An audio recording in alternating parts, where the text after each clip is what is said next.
Alrighty, so we just watched Trick or Treat because we're pirates. I don't think that was the main consensus of the movie, though. There weren't it was any- very Halloween-y. Were there any pirate costumes? I'm sure there was one or two in the background somewhere. Most likely. Nothing that was shown specifically on camera. Oh, hey, look, there's a pirate. Yeah. But anyway. No pirates featured in this film. But it's a really fun Halloween movie. It really is. I need a little slasher. It's... A bit. I mean, Yeah, I wouldn't say slasher. I don't know. There was, it's hard to really classify it. I don't know. There was a lot of killing and basically spooking. Yeah, like, slasher immediately, I think, brings to mind, like, Friday the 13th or, Yeah. like, Nightmare on Elm Street, and this isn't that. It isn't No. that. No, it's not like one person doing something. There's like It's dead basic... zombie kids and werewolf chicks. I think during the opening was the best sort of description of everything. It's four short little stories relating to Halloween occurrences that kind of...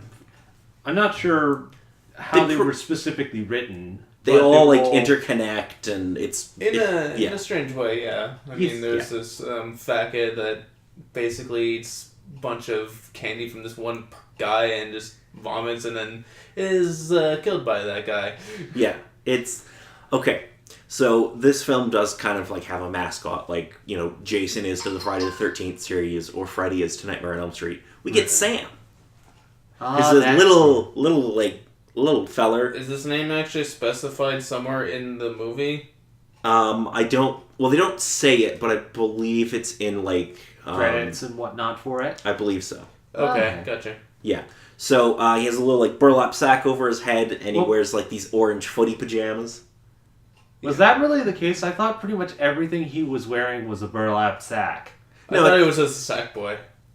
He does kind of look like Sackboy. No, they're like orange footy pajamas, like you'd put on like a little kid. Okay. That's very much what they are. What do you think of Sam? Well, firstly, he's definitely a very decent mascot for everything, but I think the biggest prevailing question is he actually a thing, or did this movie just make him up for the role? So, I don't know 100%.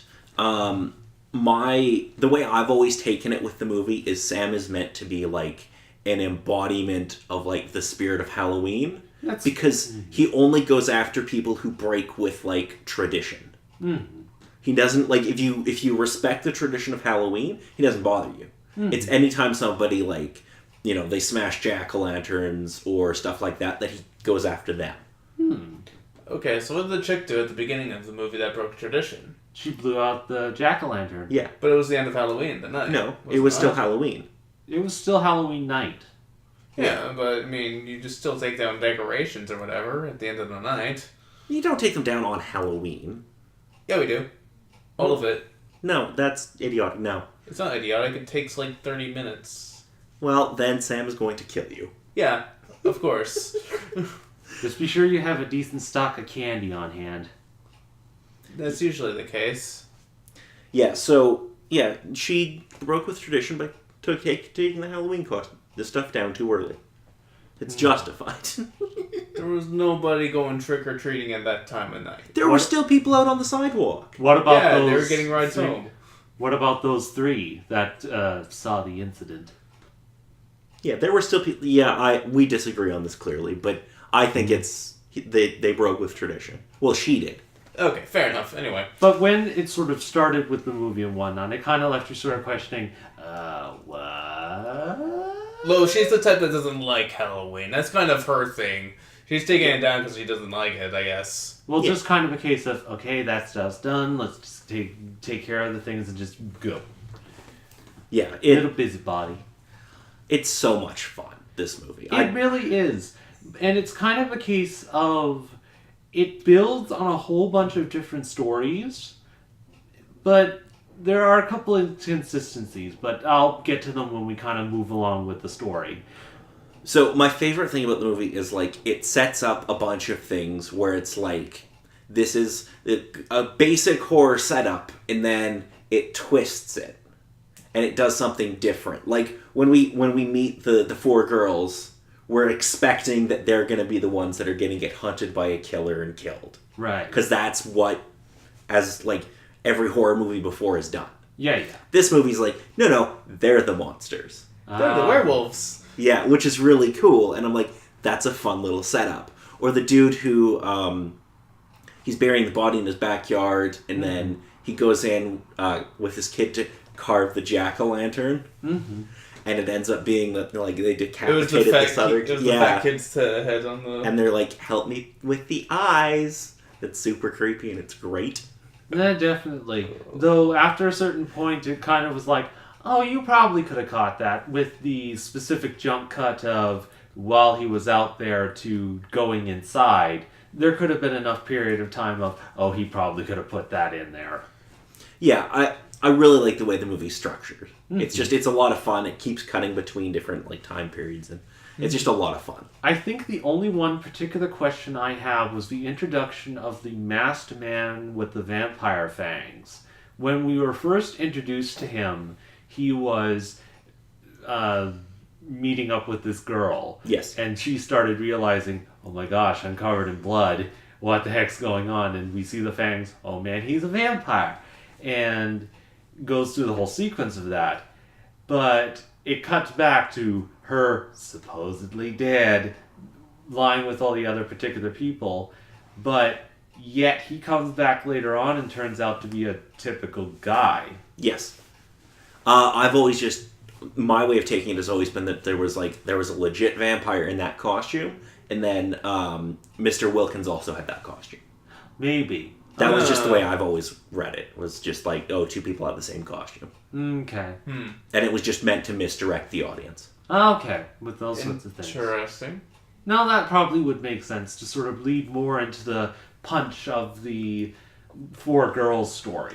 Yeah. What reason would Mr. Wilkins have to go out after doing the creepy carving? He's a single dad. Okay. Yeah. Okay. And he specifically says, I have a date tonight. Mm-hmm. Gotcha. He has a date with death. Yes, he did have a date with death. Yeah. A horrifying death. Yeah, I don't... Yeah, okay, so the special effects for the werewolves. I really like them. Like the transformation sequence.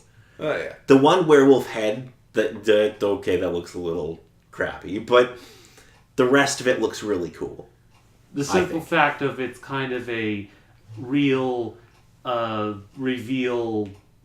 Well, they go through like the whole transformation, like the skin gets ripped off. Taking off their disguise sort of way of doing it. Yeah, I really love the effect. I think it's really cool. Though I'm intrigued by the idea of werewolves and other sorts of things like that. I haven't had too much research with other films of how they usually do it. But with some of the other ones, they make it far more realistic, really lengthen the amount of time with that sort of transformation. I believe with this one, it kind of does a nice mesh of showing the transformation of what's sort of happening and kind of getting the point across of the transformation and all that sort of stuff. It was really interesting to see. Well, the movie's super lean. It's like 83 minutes. They've got 4 stories to tell. They're not spending a lot of time on any one thing. True, but there's kind of working with building up the story and showing things as it is. So it's definitely they have to be very economical with what they're doing. Very true. I think with most everything, there wasn't really any sort of point of, why the heck did you show this? I think aside from one particular thing. What? The kids going up to the one house with the crazy party going on. Oh, no. See, that is actually there for a reason, because they reference it again. Because if you'll remember, the kids say, I forget who it was, but some hot dog was fucking a pig. Then we see the hot dog again in the werewolf story. Yeah, I was like, hey, there's the hot dog. Yeah, there's very little in this movie that is not there for a reason, which I really enjoy. So, would you want to watch more of something like this? Like a sequel or something like that?